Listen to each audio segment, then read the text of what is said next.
Big fight ವಿಶೇಷ. ನಾನು ರಮಾಕಾಂತ್. ಒಂದು ಕಡೆ ಒಂದಷ್ಟು ಜನ ಆರ್ಥಿಕ ಅಪರಾಧಿಗಳನ್ನು ದೇಶಭ್ರಷ್ಟರು ಅಂತ ಹೇಳಿ ಅನೌನ್ಸ್ ಮಾಡಿ ಆಯಿತು.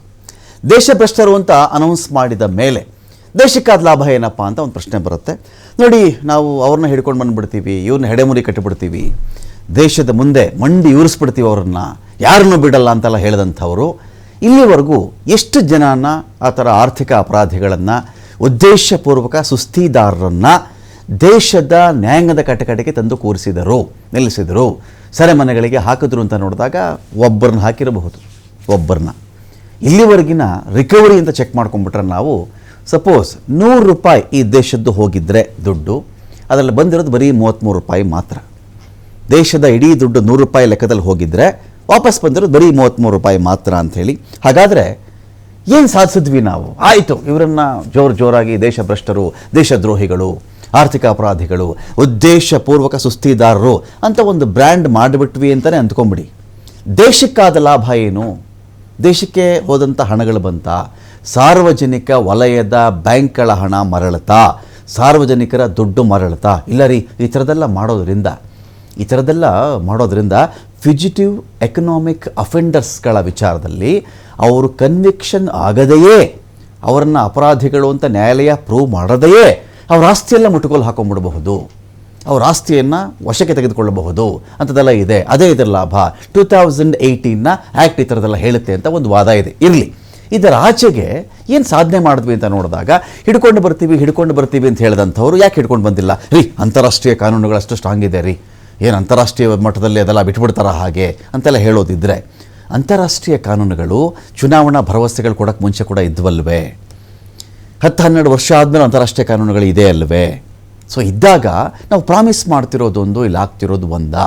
ಆಯಿತು, ಇವರ್ಯಾರೋ ಕೆಲವರು ಈ ಥರ ಹಾರಿ ಹೋಗ್ಬಿಟ್ಟಿದ್ದಾರೆ, ಬೇರೆ ದೇಶಗಳಿಗೆ ಹೋಗ್ಬಿಟ್ಟಿದ್ದಾರೆ. ಇನ್ನು ವಿದೇಶಗಳಲ್ಲಿ ಸ್ವಿಸ್ ಬ್ಯಾಂಕ್ಗಳಲ್ಲಿರ್ತಕ್ಕಂಥ ಹಣ ಬರುವುದು ಯಾವಾಗ? ಬರೀ ಅವರನ್ನು ಆರ್ಥಿಕ ಅಪರಾಧಿಗಳು ಅಂತ ಕರೆದು ಬಿಟ್ರೆ ಆಯಿತು, ಅವ್ನು ಕಳ್ಳ, ಅವ್ನು ಸುಳ್ಳ, ದೇಶಭ್ರಷ್ಟ, ದೇಶದ್ರೋಹಿ, ಈ ರೀತಿಯ ಲೇಬಲ್ಗಳಿಂದ ನಮಗೆ ಜನ ಕಳ್ಕೊಂಡಿರ್ತಕ್ಕಂಥ ಹಣ ಬರುತ್ತಾ? ಮತ್ತು ಇದು ನಾವು ಯಾವತ್ತರ ಮೌಲ್ಯದಲ್ಲಿ ನೋಡ್ತಾ ಇದ್ದೀವಿ ನಾವು, ಅದು ಕೂಡ ಬಹಳ ಇಂಪಾರ್ಟೆಂಟ್ ಆಗುತ್ತೆ. ಎಲ್ಲ ವಿಚಾರಕ್ಕೆ ಸಂಬಂಧಪಟ್ಟಂತೆ ನಾನು ಡಿಬೇಟ್ ಸ್ಟಾರ್ಟ್ ಮಾಡ್ತಾ ಇದ್ದೀನಿ. ಪಾಲ್ಗೊಳ್ಳೋದಕ್ಕೆ ನಮ್ಮೊಂದಿಗೆ ನಟರಾಜ್ ಗೌಡ್ರು ಇದ್ದಾರೆ. ಸ್ವಾಗತ ನಟರಾಜ್ ಗೌಡ್ರ ಡಿಬೇಟ್ಗೆ. ಕಾಂಗ್ರೆಸ್ನ ವಕ್ತಾರರು ರತನ್ ಪೂಜಾರಿ ಇದ್ದಾರೆ, ಬಿಜೆಪಿ ವಕ್ತಾರರು. ಸ್ವಾಗತ ರತನ್ ಪೂಜಾರಿ ಅವರೇ. ನಮಸ್ತೆ. ಇನ್ನು ನಮ್ಮ ಜೊತೆ ಸಂಕೇತ್ ಹೆಣಿಗೆಯವರಿದ್ದಾರೆ, ಸುಪ್ರೀಂ ಕೋರ್ಟ್ನ ವಕೀಲರು. ಸ್ವಾಗತ ಸಂಕೇತ್ ಹೆಣಿಗೆಯವರೇ ತಮಗೆ ಒಂದು ಡಿಬೇಟ್ಗೆ. ನಮಸ್ಕಾರ. ಇನ್ನೊಂದು ಕಡೆ ಕೃಷ್ಣರಾಜ್ ಅವರಿದ್ದಾರೆ, ಆರ್ಥಿಕ ತಜ್ಞರು. ಸ್ವಾಗತ ಕೃಷ್ಣರಾಜ್ ಅವರೇ ತಮಗೆ ಒಂದು ಡಿಬೇಟ್ಗೆ. ನನ್ನ ಮೊದಲನೇ ಪ್ರಶ್ನೆ ನಟರಾಜ್ ಗೌಡ್ರೆ, ಈಗ ಇವರೆಲ್ಲ ಯಾರ್ಯಾರು, ಈ ಮೋದಿ, ನೀರವ್ ಮೋದಿ, ಚೋಕ್ಸಿ, ವಿಜಯ್ ಮಲ್ಯ, ದೇಶದ್ರೋಹಿಗಳು, ದೇಶಭ್ರಷ್ಟರು, ಈ ಥರದ ಟೈಟಲ್ ನಾವು ಕರಿತಾ ಇದ್ದೀವಿ. ಸೊ ಇವರೆಲ್ಲ ಒಂದು 58,000 ಕೋಟಿ ವಂಚನೆ ಮಾಡಿದ್ದಾರೆ. ಇವರ ರೀತಿಯಲ್ಲಿ 53 ಆರ್ಥಿಕ ಕಳ್ಳರು ದೇಶ ಬಿಟ್ಟೆ ಹೊರ ಹೋಗ್ಬಿಟ್ಟಿದ್ದಾರೆ. ಹಣದ ಮೊತ್ತ ದೇಶಕ್ಕೆ ಬರಬೇಕಾಗಿರೋದೆಷ್ಟು, ಬಂದಿರೋದೆಷ್ಟು ಅಂತ ಬಂದಾಗ ಅಜಗಜಾಂತರ ವ್ಯತ್ಯಾಸ ಇಲ್ಲಿದೆ. 19,000 ಕೋಟಿ ವಸೂಲಿ ಮಾಡಿದ್ದೀವಿ, 39,000 ಕೋಟಿ ನಮಗೆ ಹಣ ಇನ್ನೂ ವಾಪಸ್ ಬರಬೇಕಾಗಿದೆ. ಸೊ ಇವರ ದೇಶಭ್ರಷ್ಟರು ಅಂತ ನಾವು ಕರೆದ ಹೊತ್ತಿನಿಂದ ನಮ್ಮ ಇಡೀ ಭಾರತದ ಪರ್ಪಸ್ ಅಥವಾ ಒಂದು ಸರ್ಕಾರದ ಪರ್ಪಸ್ ಇಲ್ಲಿ ಸರ್ವ್ ಆಗಿದೆಯಾ ಅಂತ? ಇಲ್ಲ ನೋಡಿ, ಈಗ ಕೇಂದ್ರ ಸರ್ಕಾರ 2014ಕ್ಕೆ ಬಂದಾಗ 1.5 ಲಕ್ಷ ಕೋಟಿ ರೂಪಾಯಿ NPA ಇತ್ತು. 1.5 ಲಕ್ಷ ಕೋಟಿ ರೂಪಾಯಿ NPA ಇದ್ದಾಗ ಇವ್ರು ಹೇಳ್ತಾ ಇದ್ರು ದೇಶವನ್ನು ಹಾಳು ಮಾಡ್ತಿದ್ದಾರೆ, ಸಾಲ ಕೊಡೋದು ಗೊತ್ತು, ವಸೂಲು ಮಾಡೋಕ್ಕೆ ಈ ಸರ್ಕಾರಕ್ಕೆ ಗೊತ್ತಿಲ್ಲ. ಇದು BJP ನಾಯಕರುಗಳ ಹೇಳಿಕೆಗಳಾಗ್ತಾ ಇತ್ತು. ಓಕೆ. ಸೊ ಅದಾದ ನಂತರ ಇವತ್ತು NPA ಆಗಿರೋದು 16,35,000 ಕೋಟಿ ರೂಪಾಯಿ. ಇವತ್ತು 10 ವರ್ಷಗಳಲ್ಲಿ ಆಗಿರತಕ್ಕಂತಹ NPA. ಈಗ ನೀವು ಹೇಳ್ದಂಗೆ ಈ ವಿಜಯ್ ಮಲ್ಯ, ಮೆಹುಲ್ ಚೋಕ್ಸಿ, ಲಲಿತ್ ಮೋದಿ, ನೀರವ್ ಮೋದಿ, ನಿತಿನ್ ಸಂದೇಸರ, ಚೇತನ್ ಸಂದೇಸರ, ದೀಪ್ತಿ ಸಂದೇಸರ, ಇವರೆಲ್ಲ ದೇಶ ಬಿಟ್ಟು ಓಡೋಗ್ಲಿಕ್ಕೆ ಅವಕಾಶ ಮಾಡಿಕೊಟ್ಟವ್ರು ಯಾರು? ಯಾವ ಸಮಯದಲ್ಲಿ?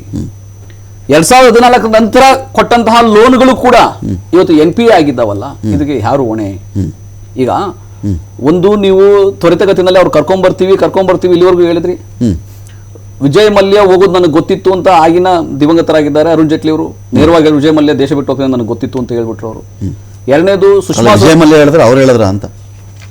ಅರುಣ್ ಜೇಟ್ಲಿ ಇರಲಿ, ವಿಜಯ್ ಮಲ್ಯ ದೇಶ ಬಿಟ್ಟು ಹೋಗ್ತಾನೆ ಅಂತ ಗೊತ್ತಿತ್ತು ನನಗೆ ಅಂತ ಹೇಳಿ. ವಿಜಯ್ ಮಲ್ಯ ಕೂಡ ರಾಜ್ಯಸಭಾ ಸದಸ್ಯರಾಗಿದ್ರು. ಅವಾಗ ಅವ್ರು ಏನು ಚರ್ಚೆ ಮಾಡಿದ್ರು ನಮ್ಗೆ ಗೊತ್ತಿಲ್ಲ, ಅದು ಹೇಳಿದ್ರು, ಹೇಳಿಕೆ ಕೊಟ್ಟಿದ್ರು.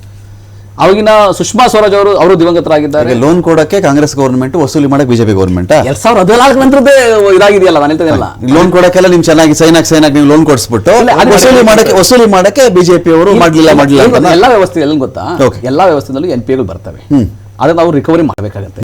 ನಾವು ಅದನ್ನ ಮಾಡ್ತಿದ್ವಿ. ಬಿಜೆಪಿ ನಮ್ಮ ಮೇಲೆ ಮಾಡಿದ ಆರೋಪ ಏನಿತ್ತು, ನೀವು ಲೋನ್ ಕೊಡ್ತಾ ಇದ್ದೀರಿ, ರಿಕವರಿ ಮಾಡ್ತಾ ಇಲ್ಲ, ಅವ್ರ ಜೊತೆ ಕೈ ಜೋಡಿಸ್ಬಿಟ್ಟಿದ್ದೀರಿ, ಅವ್ರು ಅಫೆಂಡರ್ ಆಗ್ತಾ ಇರೋದಕ್ಕೆ ನೀವು ಅವ್ರಿಗೆ ಸಹಾಯ ಮಾಡ್ತಾ ಇದ್ದೀರಿ, ಪರಾರಿಗೆ ಸಹಾಯ ಮಾಡ್ತಾ ಇದ್ದೀರಿ, ಹಣ ಬಿಟ್ಬಿಡ್ತಾ ಇದ್ದೀರಿ, ರೇಟ್ ಆಫ್ ಮಾಡ್ತಾ ಇದ್ದೀರಿ ಅಂತ ಹೇಳಿದ್ದು, ದಿವಾಳಿಗಳು ಮಾಡ್ತಾ ಇದ್ದೀರಿ ಅಂತ ಅವ್ರು ಹೇಳಿದ ಮಾತು. ನಾನು ಅವಾಗ ಹೇಳಿದೆ 1.5 ಲಕ್ಷ ಕೋಟಿ ರೂಪಾಯಿ ಇತ್ತು NPA.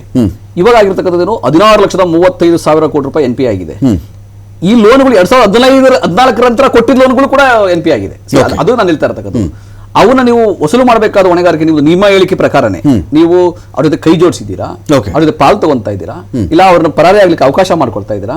ಈಗ ಸುಷ್ಮಾ ಸ್ವರಾಜ್ ಅವರು ಲಲಿತ್ ಮೋದಿಗೆ ವೀಸಾ ಕೊಡಿಸ್ಬೇಕಾದ್ರೆ ನಾನು ಮಾನವೀಯತೆ ದೃಷ್ಟಿಯಿಂದ ಅವ್ರಿಗೆ ವೀಸಾ ಕೊಡಿಸ್ತಾ ಇದ್ದೇನೆ, ಆರೋಗ್ಯಕ್ಕೆ ತೊಂದರೆ ಇದೆ, ಅವ್ರ ಆರೋಗ್ಯದಲ್ಲಿ 5 ಸ್ಟಾರ್ ಜೀವನ ನಡೆಸ್ತಾ ಇದ್ದಾರೆ, ಆರಾಮ ಸುತ್ತಾಡ್ಕೊಂಡು ಎಂಜಾಯ್ ಮಾಡ್ತಾ ಇದ್ದಾರೆ, ನಾನು ಒಳ್ಳೆ ಸುತ್ಕೊಂಡು. ಸೊ ಆತನಿಗೆ ನೀವು ಸಹಾಯ ಮಾಡಿದವ್ರು, ನೀವು ಕೊಟ್ಟಂತವ್ರು ನೀವು.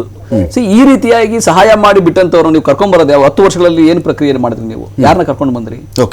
ವಿಜಯ್ ಮಲ್ಯ ನಾನು ಸೆಟಲ್ಮೆಂಟ್ ಮಾಡ್ಕೊಂತೀನಿ, ನಾನು ಹಣವನ್ನು ಆಲ್ರೆಡಿ ನಂದು ಆಸ್ತಿ ಮುಟ್ಟುಗೋಲು ಹಾಕೊಂಡಿದ್ದೀನಿ, ನಾನು ಕೊಡಬೇಕಾದಕ್ಕಿಂತ ಜಾಸ್ತಿ ನಾನು ಕೊಟ್ಟಿದ್ದೀನಿ, ನನಗೆ ನೀವು ಕೇಸ್ನ ಕ್ಲೋಸ್ ಮಾಡಿ ನಾನು ಭಾರತಕ್ಕೆ ಬರ್ತೀನಿ ಅಂತ ಕಾಯ್ತಾ ಇದ್ದಾನೆ. ವಿಜಯ್ ಮಲ್ಯ ನೇರವಾಗಿ ನಾನೇ ಬರ್ತೀನಿ ಭಾರತಕ್ಕೆ, ನೀವು ಕೇಸ್ನ ಕ್ಲೋಸ್ ಮಾಡಿ ಹಣ ತಗೊಂಡಿರೋದಕ್ಕೆ ನನಗೆ ಮಾಹಿತಿ ರಸೀದ್ ಕೊಡಿ, ಡಿಕ್ಲೇರ್ ಮಾಡಿದಿರಾ ಅಂತ ನೇರವಾಗಿ ಇವರು ಇಡಿ ಕ್ಲೋಸರ್ ಕೊಡಬೇಕು, ಸುಪ್ರೀಂ ಕೋರ್ಟ್ ಹಾಕ್ಬೇಕು. ಕ್ಲೋಸರ್ ಹಾಕಿದ್ರೆ ಅವ್ರು ಭಾರತಕ್ಕೆ ಬರ್ತಾನೆ. ಅವಾಗ ನೀವು ಬೇಗ ತನಿಖೆ ಮಾಡಿ ಅವ್ರು ಏನು ವಸೂಲು ಮಾಡ್ಕೊಂಡಿದ್ದೀರಾ ಹೇಳಿ. ವಿಜಯ್ ಮಲ್ಯ ಒಂದೇ ಅಲ್ಲ, ವಿಜಯ್ ಮಲ್ಯ ದಕ್ಷಿಣ ಭಾರತದ ಏಕೈಕ ವ್ಯಕ್ತಿ. ಅತಿ ಹೆಚ್ಚು ಗುಜರಾತಿಗಳು ಈ ರೀತಿ ದೇಶ ಬಿಟ್ಟು ಹೋಗಿದ್ದಾರೆ, ಫ್ರಾಡ್ಲೆಂಟ್ ಅಲ್ಲಿ ಭಾಗಿಯಾಗಿದ್ದಾರೆ. ಅವ್ರಿಗೆ ಕೂಡ ಕೇಂದ್ರ ಸರ್ಕಾರ ಏನು ಇಲ್ಲಿವರೆಗೆ ಏನ್ ಕ್ರಮ ತಗೊಂಡಿದೆ ಹೇಳ್ತಾ ಇಲ್ಲ, ಏನು ವಸೂಲು ಮಾಡಿದೆ ಹೇಳ್ತಾ ಇಲ್ಲ. ವಿಜಯ್ ಮಲ್ಯ ನೀವು ಹೆಂಗೆ ಮುಟ್ಟುಗೋಲು ಹಾಕೊಂಡ್ರಿ, ಎಲ್ಲರ